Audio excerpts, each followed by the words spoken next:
Contextualicemos primero cómo está planteado esto. Sí. Manuel Adorni ha dicho que el 15 de diciembre van a ingresar al Congreso, ya con la nueva composición, los 3 proyectos, el de reforma impositiva, el de reforma laboral y el de reforma previsional. Que lo que hay que decir es que están enlazados, no son compartimientos estancos, particularmente el tema de la reforma previsional. No obstante lo cual, hay una secuencia de tratamiento que está planteada para estos 3 proyectos. Primero se va a tratar la reforma laboral, en segundo lugar la reforma impositiva y en tercer lugar la reforma previsional.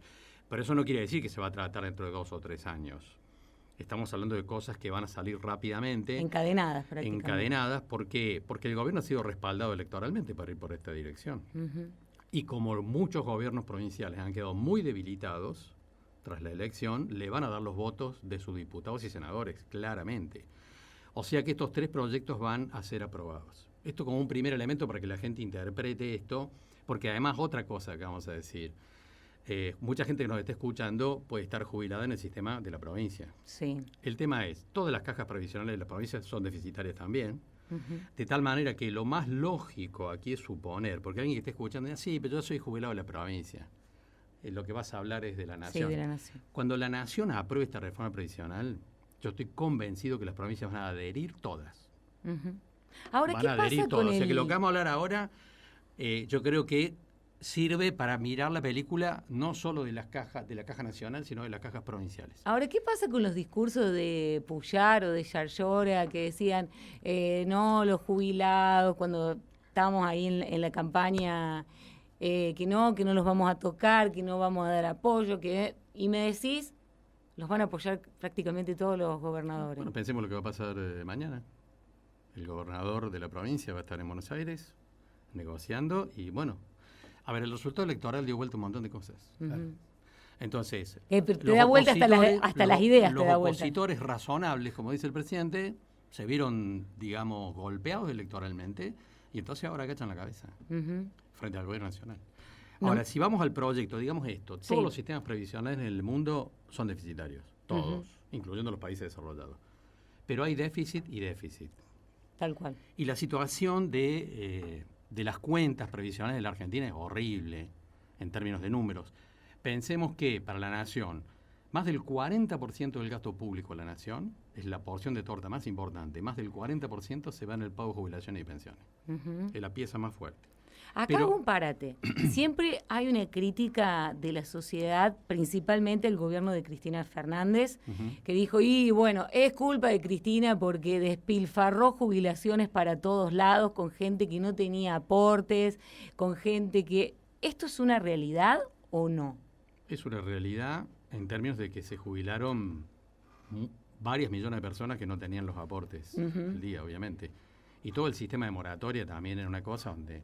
Obviamente lo desfinanciaste cada vez más al sistema, digamos. Correcto. Ahora la cuestión es, y esto es importante, para mucha gente que cuestiona eso, con todo el derecho, no importa, son derechos adquiridos. O sea, nadie puede de aquí en adelante decir, no, porque esta persona se jubiló, se la voy a quitar. Tal cual. No, es un derecho adquirido, de tal manera que no se puede volver atrás. Ahora, el sistema enlaza con la cuestión laboral, ¿por qué?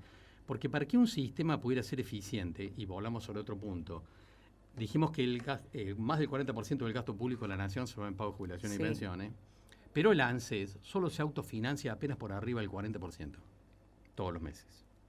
O sea que, ¿de dónde sale el otro 50-60%? Del IVA, del impuesto a las ganancias, del resto de los impuestos. De rentas generales de la nación que tiene que ir a afrontar eso. Cuando un empresario me dice, tiene que bajar la presión impositiva, estamos de acuerdo, ¿qué hacemos con los jubilados? Claro. Porque desfinancias rápidamente el sistema. Ahora, un sistema que funcione bien debería tener 4 aportantes por cada jubilado. 4 trabajadores activos aportando por cada jubilado. Perfecto. Entre 3 y 4, digamos, tiene que estar por ahí. No llega a 2 el sistema argentino. Está en el 1,8, 1,7, digamos. Está muy por debajo de eso y eso explica el desfinanciamiento brutal que tiene el sistema. ¿Qué dice el borrador de que trabaja la comisión que opera en esto? Que se llama el Consejo de Mayo.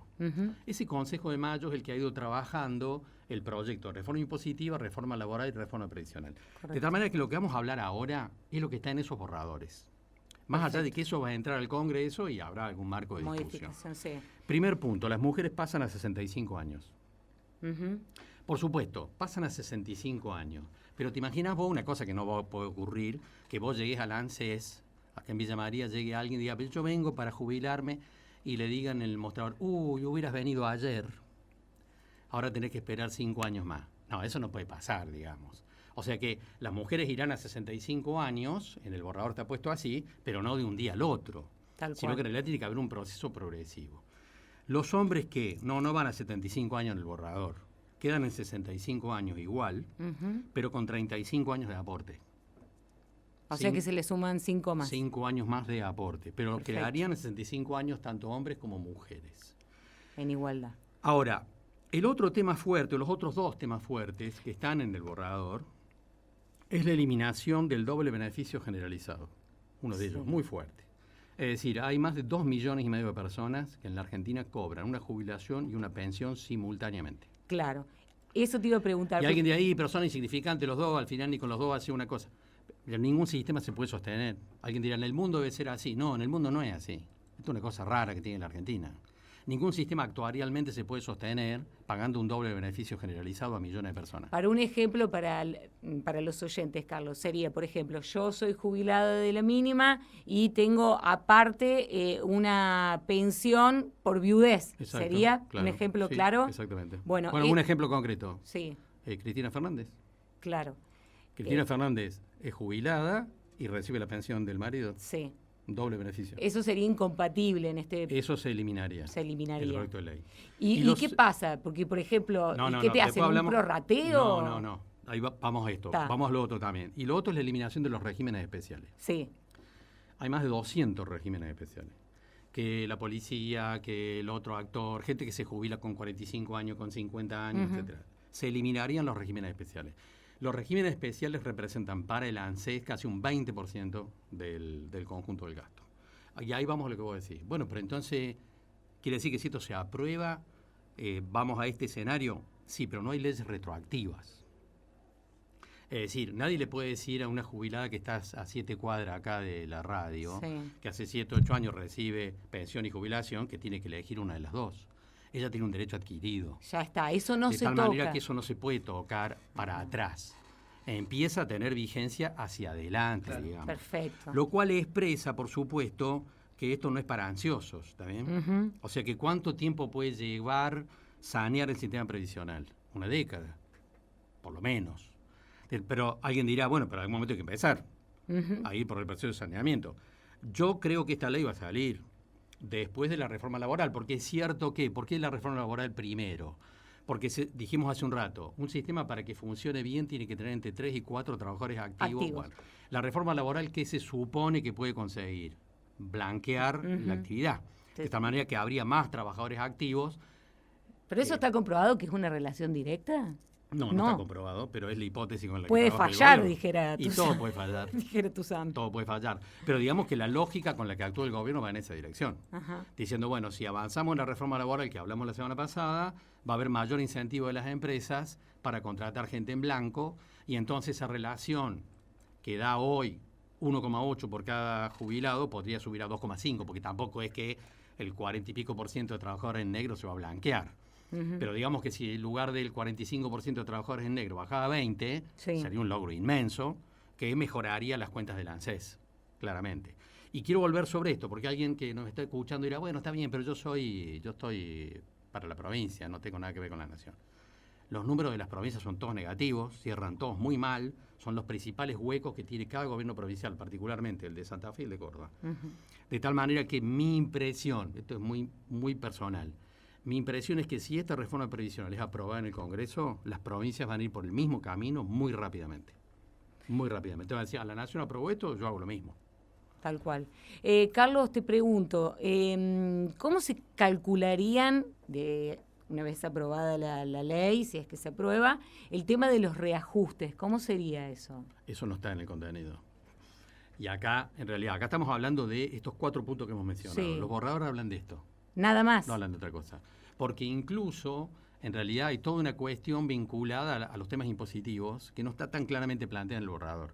Eso obviamente serán temas de discusión en el Congreso, o tal vez, probablemente, cuando el gobierno presente el 15 de diciembre estos 3 proyectos, laboral, previsional y impositivo, en el Congreso, eso esté definido. Pero hoy en los borradores eso no está definido. El tema de las AFJP, viste que fue un boom que salió por todos lados, vuelven las AFJP, vuelven. Bueno, acá es donde Manuel Adorni salió a decir el otro día, algo sensato, dijo, a ver si se dejan de joder con cada uno dice lo que le gusta. En realidad, el único texto que corresponde es el del Consejo de Mayo.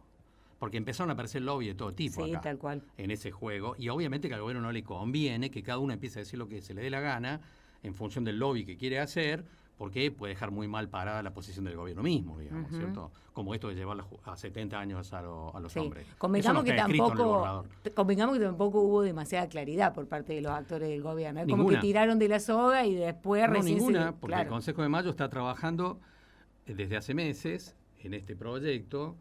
La semana pasada abrieron a los medios de comunicación que pudieran leer los borradores. Sí. Lo abrieron para que se pudieran leer los borradores, porque obviamente se sintió golpeado el gobierno por todo el lobby que estaba dando vuelta de gente diciendo cualquier cosa por ahí, ¿no es cierto? Ahora, que se promueva el retorno a un sistema privado, es posible que eso avance, porque está dentro de la lógica ideológica del gobierno, ¿no es cierto? Vamos a ver qué pasa con eso. Vos decís, bueno, fue un fracaso la otra vez. No solamente fue un fracaso, fue un escándalo en términos de corrupción. Sí, tal cual. Fue un escándalo en términos de corrupción. Nadie fue preso por todo lo que pasó ahí. O sea que lo que ocurrió obviamente fue muy negativo. La otra experiencia de las AFJP fue muy negativa y pensemos que una de las causas por las cuales se revirtió la situación política en Chile tiene que ver con eso. La reacción de la gente a un sistema que acá se lo elogiaba históricamente y fue lo que terminó generando que Boric esté como presidente de Chile. Sí. Es decir, la gente no llegaba ni al día 10 con lo que le daba la jubilación del sistema privado, digamos. Era un negocio de los bancos y era un negocio de los jugadores privados, digamos, pero no era un beneficio para los jubilados. De tal manera que, digamos, tiene un alto desprestigio lo que ha sido el sistema de las FJP en la Argentina, y el ejemplo chileno precisamente es una muestra del fracaso social de la propuesta, que solo fue un negocio para los bancos.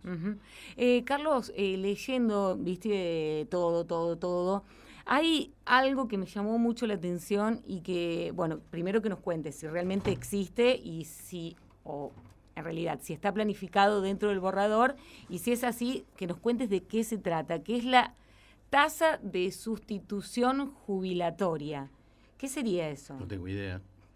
No, entonces no está en el borrador. No la tengo en la agenda, perfecto, digamos. No lo tengo en la agenda. Porque llamaba la atención, había muchos medios, recuerdo principalmente Clarín, La Nación, que hablaban mucho de esto de la tasa de sustitución jubilatoria, pero no explicaban de qué se trataba. Entonces, voy a aprovechar. Puede ser que sea un tema que se esté trabajando, de cómo generar compensaciones, pero en realidad en la transición de un sistema por el otro, digamos, pero eso no ha sido uno de los puntos centrales que está en el borrador, al menos no hasta ahora.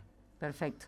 Bueno, Carlos, en síntesis, los jubilados siempre para atrás. Y bueno, estamos en un contexto, además, donde el mercado laboral tiene múltiples problemas, donde vamos a un proceso de redistribución regresiva del ingreso, de tal manera que obviamente en el horizonte cercano de los jubilados en la Argentina no hay ninguna buena noticia. Y cuando alguien dice, bueno, pero en el largo plazo van a estar mejor dentro de 10, 15 años, para un jubilado que le digan eso. 10 años. Ahí vale la frase de Keynes, ¿no es cierto? Sí. Famosa, diciendo en el largo plazo estamos todos muertos, lo cual por supuesto es mucho más cierto para un jubilado. Lo último que te pregunto, que viene relacionado, vos me corregís si tiene que ver o no, ¿qué pasaría con el PAMI? Bueno, se supone que tiene que seguir. ¿Sí? Se supone que tiene que seguir. ¿Con modificaciones o como sigue actualmente? Bueno, el problema y quiero rescatar este tema, ¿no es cierto? El gobierno argentino, el presidente de la Nación, siempre dijo que él tiene una motosierra. Una cosa es un Estado eficiente y otra cosa es un Estado ausente. Tal cual. Lo que ha hecho Milei hasta acá es poner la motosierra en todos lados. Sí, pero con ausencia. ¿Ha generado mecanismos de eficiencia en el Estado? La respuesta es no. Lo que ha hecho es simplemente pasar la motosierra. No hay mecanismos de mayor eficiencia en el Estado, porque además el gobierno argentino, sin cuadros técnicos adecuados, ha puesto en lugares claves de la administración pública a gente que no tiene la más remota idea de cómo funcionan las cosas. que es lo que hemos estado viendo en el fentanilo, en tantas otras cosas más, donde se pone al frente de áreas importantes, el ANSES mismo, gente que no tiene la menor idea de qué se trata.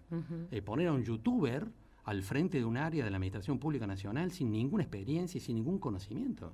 El gobierno argentino ha llenado áreas públicas porque quiere poner la motosierra, quiere destrozarlo. A ver, quiere destrozarlo, dijo el presidente, soy un topo que va a destruir al Estado por dentro. Estamos hablando de destruir, no de mejorar la eficiencia del Estado. Tal cual. De tal manera que no vemos en casi ningún área del gobierno argentino mejoras en las áreas en términos de eficiencia, prácticamente ninguna. Aparte, los argentinos, viste que siempre cuestionamos, tuvimos presidentes, qué sé yo, abogados, ahora que tenemos un economista, pensamos que nos iba a ir mejor, ¿no? Porque bueno, economista, estadista, debería manejar bien los cálculos, vamos a andar perfecto.